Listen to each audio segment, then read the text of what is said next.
राजस्थान रणबांकुरों की धरती है।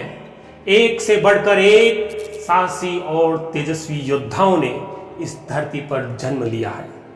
रणभूमि में जिनके रौद्र रूप को देखकर शत्रु में भय व्याप्त हो जाता था, ऐसे एक दो नहीं अनेक पराक्रमियों की इस वीर प्रसूता भूमि ने अपनी गोद में पाला है।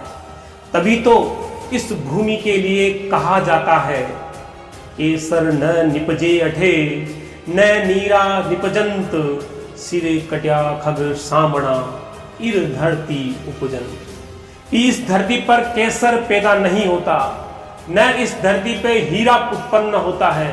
यहाँ तो तलवार से सिर कटने के बाद भी योद्धा लड़ते हैं। ऐसे वीरों की भूमि है यह हमारी राजस्थान।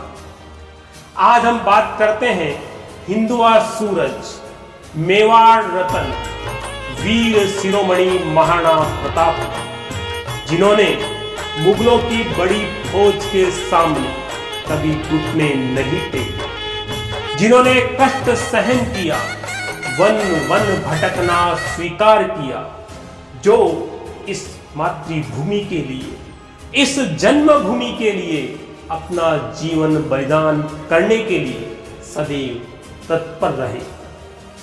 वन में रहना स्वीकार मुझे, तृण की रोटी से प्यार मुझे, यदि दास बनूं इन मुगलों का तो जग में जीना धिक्कार मुझे, तो जग में जीना धिक्कार मुझे। ऐसी ही श्रेष्ठ भावनाओं को लेकर के जिन वीर पुरुष ने इस धरती पर अवतरण लिया, जिस वीर पुरुष ने इस धरती पर जन्म लिया, उनका नाम है महाराणा प्रताप सिंह। उनका जन्म ज्येष्ठ माह के शुक्ल पक्ष की तृतीया को विक्रम संवत 1597 को राणा उदय सिंह व जयवंता बाई के घर कुंभलगढ़ में हुआ। ग्रिगोरियन कैलेंडर के अनुसार 9 मई 1540 उनकी जन्म की तिथि है। महाराणा प्रताप सिसोदिया अपनी पीढ़ी के 13वां राणा थे। 13 क्रमांक था उनका, 13वें राणा थे। बप्पा रावल, राणा हमीर, राणा सांगा, राणा उदय सिंह, ये सभी राणा कहलाए, लेकिन प्रताप सिंह महाराणा कहलाए। चौड़ी छाती, उन्नत ललाट, भाले से सज्जित रहते थे। उस महाप्रतापी योद्धा को महाराणा प्रताप कहते थे। उदयपुर, चित्तौड़गढ़, भीलवाड़ा, राजसमंद ये क्षेत्र मेवाड़ कहलाता था। दिल्ली में उस समय मुगल शासक अकबर का शासन था। गुजरात से जल मार्ग द्वारा दूसरे देशों तक व्यापार करने के लिए मेवाड़ होकर ही रास्ता जाता था। अतः अकबर ने मेवाड़ को अपने अधीन करना चाहा। जब सभी रियासतों ने अकबर के सामने घुटने टेक दिए थे, उस विकट स्थिति में महाराणा प्रताप ने बहुत छोटी सी सेना के साथ अकबर का प्रतिकार किया, सामना किया। महाराणा प्रताप ने अपने पिता राणा उदय सिंह की मृत्यु के पश्चात 28 फरवरी 1572 मेवाड़ के शासक का पद संभाला। हालांकि राणा उदय सिंह ने अपनी मृत्यु से पूर्व अपनी प्रिय रानी धीरबाई, जो इतिहास में रानी भटियाणी के नाम से भी जानी जाती है, उनकी प्रेम भरी बातों में आकर अपने छोटे पुत्र जगमाल को मेवाड़ का उत्तराधिकारी बना दिया। पर उस समय के सामंतों ने उसे स्वीकार नहीं किया और उदय सिंह के अग्नि संस्कार के बाद सामंतों ने प्रताप सिंह को मेवाड़ का राणा घोषित कर दिया। जगमाल नाराज होकर अकबर की शरण में चला गया। अकबर ने महाराणा प्रताप को अपनी अधीनता स्वीकार करने के लिए कई प्रस्ताव भेजे। कभी जलाल खां को भेजा, तो कभी कुंवर मानसिंह, तो कभी भगवंत दास को भेजा, तो कभी 9 रत्नों में से एक तोडरमल को भेजा। लेकिन महाराणा प्रताप ने हर बार उनका प्रस्ताव अस्वीकार किया। कहा, मुझे मुगलों की अधीनता स्वीकार नहीं।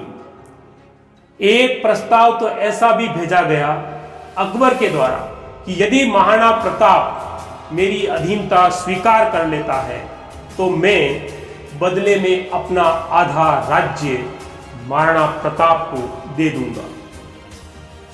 इतने सारे प्रस्ताव आए, लेकिन महाराणा प्रताप ने एक भी प्रस्ताव स्वीकार नहीं किया। अब यह तय हो गया कि दोनों के बीच में युद्ध अवश्य होगा। महाराणा ने अपने आसपास के शासकों से सहायता लेनी शुरू की। युद्ध की बातें सुनकर बिहार से 1000 अफगान सैनिकों के साथ हकीम खान सूरी महाराणा प्रताप की सहायता के लिए मेवाड़ आ गया। मेवाड़ के भौमट क्षेत्र के भील राजा पुंजा भील को बप्पा रावल की तलवार की सौगंध दिलाकर महाराणा प्रताप ने अपनी ओर किया, क्योंकि अकबर ने भी उन्हें अपनी ओर करने का प्रस्ताव भेजा था। लेकिन महाराणा प्रताप ने बप्पा रावल की सौगंध दिला करके उन्हें इस मेवाड़ क्षेत्र की रक्षा का दायित्व सौंपा। अंततः वह घड़ी आ गई, युद्ध की घोषणा हो ही गई। सेनापति मान सिंह के नेतृत्व में 80,000 मुगल सैनिक महाराणा प्रताप के साथ युद्ध करने निकल पड़े। उस समय महाराणा प्रताप के पास 20,000 सैनिक। 18 जून 1576 हल्दी घाटी दोनों सेनाएं आपस में टकराती। भयंकर युद्ध प्रारंभ हो गया। कुछ ही घंटों में मेवाड़ की छोटी सी सेना ने मुगलों की 80,000 सेना को परास्त कर दिया, भय व्याप्त कर दिया। अदम्य साहस से भरी हुई महाराणा प्रताप की सेना, महाराणा प्रताप स्वयं चेतक पर सवार होकर के रौद्र रूप धारण करके युद्ध करने लग गए। महाराणा प्रताप ने दूर से मान सिंह को हाथी पर बैठे देखा, अपने प्रिय घोड़े को एक संकेत किया और चेतक मान सिंह की ओर लपका। महाराणा प्रताप का घोड़ा चेतक नीले रंग का ईरानी मूल का घोड़ा था। कहते भी हैं उसकी लंबाई 11 फुट की और बहुत ही स्फूर्ति वाला था।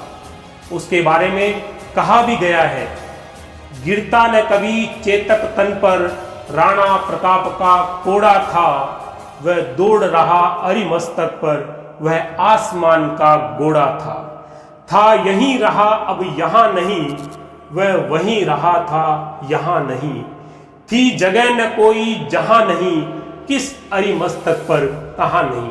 ऐसी स्फूर्ति वाला चेतक। युद्ध में चेतक के मुंह के आगे नकली हाथी की सूंड लगाई जाती थी, जिससे हाथियों की सेना असमंजस में पड़ जाती थी। ये स्फूर्ति वाला हाथी कैसा है? चेतक ने अपने पिछले पैरों पर अपने आप को खड़ा किया और अगले दोनों पैर मान सिंह के हाथी की सूंड पर जमा दिए। महाराणा प्रताप ने अपना भाला मान सिंह की ओर फेंका, परंतु मान सिंह होदे की एक तरफ छिपकर बच गया, महावत मारा गया। यह कुछ ही क्षणों में घटनाक्रम घटता है। हाथी से उतरते समय चेतक घायल हो जाता है, क्योंकि मान सिंह के हाथी की सूंड पर जो कटार बंधी हुई थी, उस कटार से चेतक का पैर कट जाता है। हल्दी घाटी का युद्ध बहुत उफान पे था। मुगल सेना पीछे हटती जा रही थी। मुगल सैनिकों ने इशारा पाकर महाराणा प्रताप को घेर लिया। तभी जालामान सिंह या जालामान ने महाराणा से कहा कि आप अभी युद्ध क्षेत्र से दूर चले जाइए, और उसने महाराणा के जो राजकीय चिन्ह है वो अपने सिर पर धारण कर लिए। जालामान की कदकाठी भी महाराणा प्रताप से मिलती जुलती थी। अतः शत्रु सैनिक यह समझ रहे थे कि जालामान ही महाराणा प्रताप है, लेकिन चेतक महाराणा प्रताप को लेकर के युद्ध स्थल से दूर निकल गया। घायल था, फिर भी चेतक अपने स्वामी के प्रति स्वामी भक्ति दिखाता हुआ महाराणा प्रताप को युद्ध स्थल से दूर लेकर जा रहा है। तभी सामने 26 फीट चौड़ा नाला आ गया। चेतक रुका नहीं, उसने अपनी शक्ति को इकट्ठा किया, पूरी हिम्मत जुटाई और एक ही छलांग में नाले को पार कर दिया। परंतु घायल होने के कारण, बहुत तेज गति से दौड़ने के कारण वह छलांग लगाते ही वहीं गिर पड़ा और उसने अपने प्राण त्याग दिए। महाराणा प्रताप अपने प्रिय घोड़े की मृत्यु से बहुत दुखी हुए। वहीं उन्होंने अपने हाथ से उस चेतक का अंतिम संस्कार किया। महाराणा के पास बहुत घोड़े थे, लेकिन बहुत प्रिय घोड़ा चेतक था, तो महाराणा प्रताप ने स्वयं अपने हाथ से उस घोड़े का अंतिम संस्कार किया। आज भी जहां चेतक ने अपने अंतिम सांस तक महाराणा प्रताप की सेवा की और जहां चेतक गिरा था, वहां आज भी चेतक की समाधि बनी हुई है। उधर हल्दीघाटी युद्ध स्थल पर महाराणा प्रताप का एक और हाथी, जिसका नाम था राम प्रसाद, उसने त्राही त्राही मचा दी। मुगल सैनिकों के हाथियों को रोंद रहा था। तभी कई हाथियों ने उसे चारों ओर से घेर लिया। राम प्रसाद पकड़ा गया और उसे अकबर के पास ले जाया गया। अकबर उस राम प्रसाद को देखकर बड़ा प्रसन्न होता है। उसने राम प्रसाद का नाम पीर रखा और उसे खाने के लिए अच्छा हरा चारा दिया। लेकिन देखिए स्वामी भक्ति, राम प्रसाद ने चारे के मुंह तक नहीं लगाया। एक दिन नहीं, 2 दिन नहीं, पूरे 28 दिनों तक राम प्रसाद ने चारे के मुंह तक नहीं लगाया, पानी तक नहीं पिया। अपने स्वामी के बिछुओं में अपनी स्वामी भक्ति के कारण उसने अकबर का दाना और पानी दोनों स्वीकार नहीं किया। अंततः उसने 28 दिन बाद अपने प्राण त्याग दिए, दम तोड़ दिया। तब अकबर ने कहा, महाराणा का एक हाथी अपने स्वामी के प्रति इतना वफादार है कि वह मेरी बात नहीं मान रहा है, तो ऐसे राणा को अपने अधीन करना बहुत ही कठिन है। युद्ध के बाद महाराणा प्रताप की आर्थिक स्थिति बहुत खराब हो गई। बहुत से सैनिक मारे गए। राणा प्रताप को वन वन भटकना पड़ रहा था। मेवाड़ का बहुत बड़ा क्षेत्र मुगलों के अधीन चला गया। वन वन भटकते महाराणा को सहारा मिला मित्र, सहयोगी और विश्वास पात्र दानवीर भामाशाह का। उन्होंने अपनी सारी संपत्ति महाराणा के चरणों में समर्पित कर दी। यह संपत्ति इतनी थी कि राणा उससे 25,000 सैनिकों को 12 वर्षों तक रख सकते थे। आज भी जब कोई दान करता है तो वो भामाशाह कहलाता है। सर्वस्व दान कर दिया था भामाशाह ने। महाराणा ने उसी भामाशाह के द्वारा प्राप्त सहयोग से भीलों को प्रशिक्षित करना शुरू किया। वह धन्य देश की माटी है जिसमें भामाशाह लाल पला, उस दानवीर की यश गाथा को मिटा सका क्या काल भला, मिटा सका क्या काल भला। अकबर ने 1577 से 1982 के बीच करीब 1,00,000 सैन्य बल भेजे, परंतु महाराणा प्रताप की गुरिल्ला पद्धति और भीलों के अदम्य साहस से मुगलों की सेना को हर बार मात खानी पड़ी, पराजय स्वीकार करनी पड़ी। एक बार अकबर ने अपने 9 रत्नों में शामिल कवि अब्दुल रहीम खान खाना को बहुत बड़ी सेना के साथ महाराणा प्रताप पर हमला करने के लिए भेजा, लेकिन महाराणा प्रताप की उदारता को देखकर बिना युद्ध किए रहीम वापस लौट गया।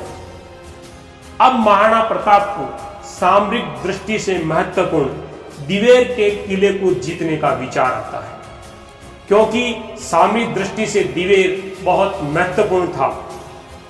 उस समय दिवेर का सेनानायक सुल्तान खां था। अकबर के विश्वास पात्रों में से एक बहलोल खां को महाराणा प्रताप को पकड़ने के लिए एक विशाल सेना के साथ भेजा गया। बहलोल खां, जिसकी ऊंचाई 7 फुट और 8 इंच थी, लंबा कद काठी का विशाल दैत्य आकार का वो था। अक्टूबर 1582 को दिवेर का युद्ध शुरू हो गया। उस दिन विजयादशमी का दिन था। महाराणा प्रताप की सेना 2 भागों में बढ़कर हमला कर रही थी। एक भाग का नेतृत्व कुंवर अमर सिंह कर रहे थे, तो दूसरे भाग का नेतृत्व स्वयं राणा प्रताप। अमर सिंह ने सीधे दिवेर के किले पर हमला कर दिया और सेनानायक सुल्तान खां को अपने भाले से जमीन में गाड़ दिया। मतलब उन्होंने भाला इतनी तेज गति से उसको मारा कि भाला सुल्तान खां को बेधता हुआ जमीन में चला गया। सुल्तान खां वहीं का वहीं अटक गया। ऐसा अदम्य साहस था कुंवर अमर सिंह में। उधर युद्ध स्थल पर महाराणा का सामना बहलोल खां से हो रहा था। महाराणा प्रताप ने अपनी तलवार के एक भरपूर वार से बहलोल खां को उसके घोड़े सहित, जिरह बख्तर जो पहना हुआ था उस घोड़े सहित काट डाला। इतिहास में ऐसा उदाहरण और कहीं भी देखने को नहीं मिलता कि तलवार के एक ही वार से घुड़सवार और घोड़ा दोनों कट गए हों। यह युद्ध इतिहास में मेवाड़ का मैराथन इस नाम से भी बहुत प्रसिद्ध है। बहलोल खां की मृत्यु का जब समाचार अकबर को ने सुना तो वो भी घबरा गया, दहल उठा कि कैसे एक व्यक्ति एक ही प्रहार से जिरह बख्तर पहने हुए सैनिक और घोड़े को काट डालता है। वो घबरा गया महाराणा प्रताप की उस वीरता को देखकर। किसी कवि ने ठीक ही लिखा है, मायड़ एड़ा पूत जण जेड़ा राणा प्रताप, अकबर सूतो ओज के जाने सिराने सांव। अकबर रात्रि में भयभीत हो जाता था। महाराणा प्रताप का नाम भी अगर उसके दिमाग में आता तो जैसे सिराने सांप आ गए हो, इस प्रकार से झटके से उठ बैठता था। महाराणा प्रताप अकबर से बहुत घृणा करते थे, लेकिन अकबर महाराणा प्रताप से खूब डरता था। इस युद्ध का अकबर के मन में इतना भय व्याप्त हो गया कि अकबर ने मेवाड़ को अपने अधीन करने का विचार त्याग दिया। उसने कहा संभव नहीं है उस मेवाड़ के शेर को पिंजरे में बंद करना। समय की नजाकत को जानते हुए महाराणा प्रताप ने गोगुंदा, कुंभलगढ़, बस्सी, चावंड, जावर, मदारिया, मोही, मांडलगढ़ आदि क्षेत्र मुगलों से पुनः प्राप्त कर लिए। अब युद्ध नहीं हो रहा था, इसलिए महाराणा प्रताप ने मेवाड़ की उन्नति में, मेवाड़ की प्रगति की ओर ध्यान देना शुरू किया। कुछ ही समय में मेवाड़ की राजधानी चावंड थी, कला के क्षेत्र में चारों ओर प्रसिद्ध हो गई। प्रताप के दरबार में नासिरुद्दीन जैसे मुस्लिम चित्रकार, हेमरत्न सूरी जैसे जैन धर्म के लेखक थे, तो चक्रपाणी मिश्र, साधुनाथ द्विवेदी, माला सांधु, रामा सांधु जैसे विद्वान भी शोभायमान थे। एक बार आखेट करते समय, धनुष की प्रत्यंचा चढ़ाते समय महाराणा प्रताप घायल हो गए और अंततः 19 जनवरी 1597 को महाराणा प्रताप ने अपनी अंतिम सांस ली। ऐसे धीर वीर महाराणा प्रताप, जिनके नाम मात्र से ही वीरता का भाव पैदा होता है, ऐसे प्रताप को हम नमन करते हैं। भारत माँ का वीर सपूत हर हिंदुस्तान को प्यारा है। कुंवर प्रताप जी के चरणों में शत शत नमन हमारा है, शत शत नमन हमारा है, शत शत नमन हमारा है। जय मेवाड़।